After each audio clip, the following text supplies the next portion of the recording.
Hello friends, मैं सविता स्वागत करती हूँ आपका टीचिंग लर्निंग के इस मंच पर। आज की वीडियो में हम लोग सेकंड चैप्टर को कंटिन्यू करने वाले हैं, लेखन कला और शहरी जीवन। इसमें हम लोग मेसोपोटामिया की सभ्यता के बारे में पढ़ रहे हैं। मेसोपोटामिया में सिटी लाइफ की बात करें तो मेसोपोटामिया में जो है सोसाइटी जो है वो न्यूक्लियर फैमिली में बिलीव करती थी। तो न्यूक्लियर फैमिली का ट्रेंड था और जो हेड है फैमिली का जो हेड होता था वो पिता ही होते थे। और इसके बाद अगर सबसे बड़ी इम्पोर्टेंट चीज ये है कि शादी अगर करनी है किसी को तो अपनी मर्जी से शादी करने की जो है वो परमिशन थी उन लोगों को।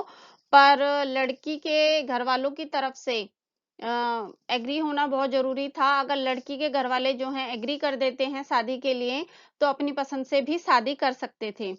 शादी करने के बाद क्या होता था, शादी हो जाती है तो शादी के बाद में सारे लोग गिफ्ट एक्सचेंज करते हैं। लड़की और लड़के दोनों की तरफ से गिफ्ट को एक्सचेंज किया जाता है। साथ में बैठ के खाना खाते हैं। खाना खाने के बाद मंदिर जाके पूजा वगैरह करते हैं।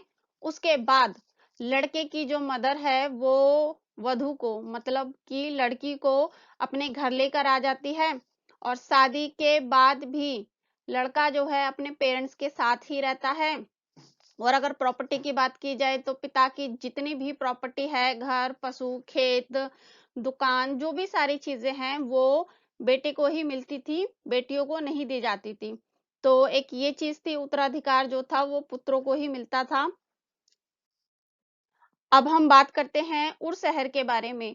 उर सिटीज जो थी उसकी टाउन प्लानिंग कैसी थी, इसके ऊपर अब हम लोग चर्चा करते हैं। उर अगर नगर की बात करें तो उर सिटी जो थी वो 1930 में सबसे पहले इस सिटी की खुदाई की गई थी और वहां पर पाया गया था कि उर नगर जो है वहां की जो गलियां हैं वो बहुत ज्यादा पतली हैं और घुमावदार हैं, मतलब टेढ़ी मेढ़ी हैं और घुमावदार हैं। और नगर नियोजन पद्धति की बात करें तो प्लानिंग करके नहीं बनाई गई थी और इसका बहुत ज्यादा अभाव था, मतलब गलियां बहुत छोटी छोटी हैं, सामान को लाने ले जाने में भी दिक्कत होती है और साफ सफाई का भी बिल्कुल ध्यान नहीं रखा जाता है यहाँ पे। जल निकास प्रणाली की अगर हम बात करें तो पानी को, गंदे पानी को घर से बाहर निकालने का किसी भी तरीके का कोई भी प्रबंध था ही नहीं। वहां पे साफ सफाई को लेकर लोग बहुत ज्यादा अवेयर नहीं थे और घरों में अंधविश्वासों को बहुत ज्यादा फॉलो किया जाता था। अंधविश्वास बहुत ज्यादा थे। लोगों को लगता था कि अगर घर के बाहर कूड़ा को जमा करके इकट्ठा करके रखेंगे तो उससे हमारे घर में बरकत होगी या खुशियां आएंगी, और पॉजिटिव मतलब उस चीज को अच्छा माना जाता था, जो कि गलत चीज है।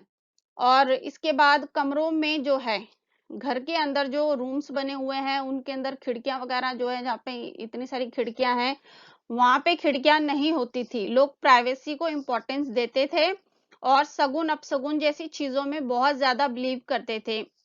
घर के बाहर कूड़े का ढेर लगे जा रहा है, उसके अंदर मक्खी मच्छर पनप रहे हैं और पानी को निकालने के लिए गंदे पानी को घर से बाहर, गली से बाहर, शहर से बाहर निकालने का किसी तरीके का कोई भी प्रबंध नहीं किया गया है। बट इन सारी चीजों को ये लोग अच्छा मानते थे और लगता था कि ये सारी चीजें करेंगे, कूड़ा घर के बाहर रहेगा तो वो हमारे लिए अच्छा होगा और हमारे लिए खुशियां लाएगा, जो कि गलत चीज थी। नगर वासियों के लिए कब्रिस्तान, नगर वासियों के लिए कब्रिस्तान भी बने हुए थे। वहीं पे उन्हें दफनाया जाता था।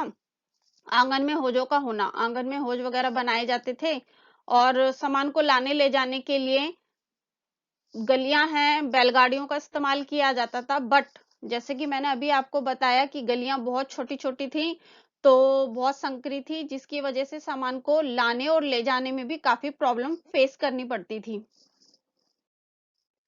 अब हम बात करते हैं पशुचारक क्षेत्र में एक व्यापारिक नगर, मारी नगर के बारे में हम लोग बात कर रहे हैं। पेस्ट्रोलल जोन की बात करते हैं। अब किस तरीके का मारी नगर में किसान और पशुचारक किस तरीके से रहते थे, उनकी लाइफ कैसी थी। मारी नगर की बात करें तो वहां पे किसान और पशुचारक मींस खेती करने वाले लोग भी थे और पशुओं को चराने वाले लोग दोनों ही साथ मिलकर रहते थे। और दोनों ही तरीके के मतलब लोग जो है दोनों ही तरीके के व्यवसाय करते थे। किसान जो है पशुओं को भी पाल रहा है और पशु चारक भी है, वहां पे भेड़ बकरियों को चराने वाले लोग भी हैं।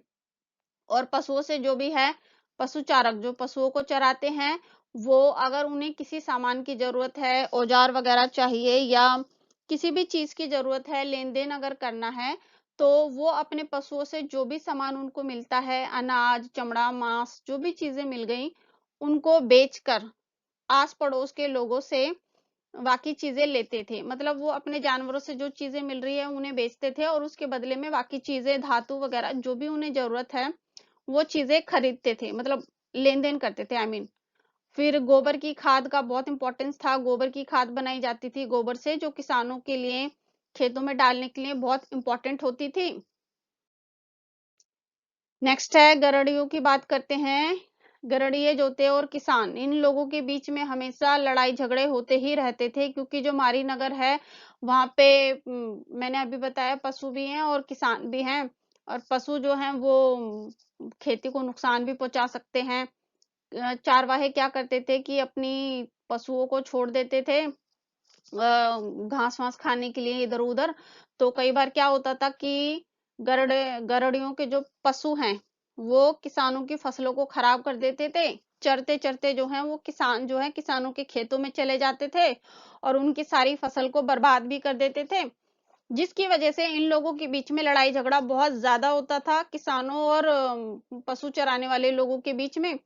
और ये गरुड़िए जो थे ये नोमैडिक थे, खाना बदोश थे, एक जगह से दूसरी जगह घूमते रहते थे। जब तक इनके पशुओं को जहां पर जो भी चीजें मिल जाती थी घास वगैरह खाने के लिए, तब तक वो एक जगह पे रहते हैं और अपनी जगहें बदलते रहते हैं। तो जिसकी वजह से किसानों को नुकसान भी होता था और कई बार ये खाना बदोश गड़रिए क्या करते थे, किसानों के खेतों में, उनके घरों में चोरी चकारी भी कर लेते थे और कई बार लड़ाई झगड़ा भी हो जाता था इस चीज को लेके। तो राजा ने इसके लिए कई तरीके के प्रबंध किए हुए थे कि इनके ऊपर नजर रखी जाए और ये किसी तरीके का लोगों को नुकसान ना पहुंचाए। और किसानों की कई बार जो है खेती जो है नदी नहर में, मतलब जब बाढ़ आ जाती है तो उसकी वजह से गडरिये जो है पानी को, क्योंकि ऊपरी हिस्से में रहते हैं, तो नदी और नहर के पानी को रोक लेते हैं, जिसकी वजह से किसानों के घर में पानी, मतलब खेतों में पानी नहीं पहुंच पाता और किसानों को काफी लॉस हो जाता है, उनकी फसल वगैरह जो है वो भी सूख जाती है। आज का आपके लिए क्वेश्चन है, नगर नियोजन पद्धति का अभाव किस शहर में था? आपने पढ़ा है अभी, तो आप इसका आंसर कमेंट सेक्शन में दे सकते हैं।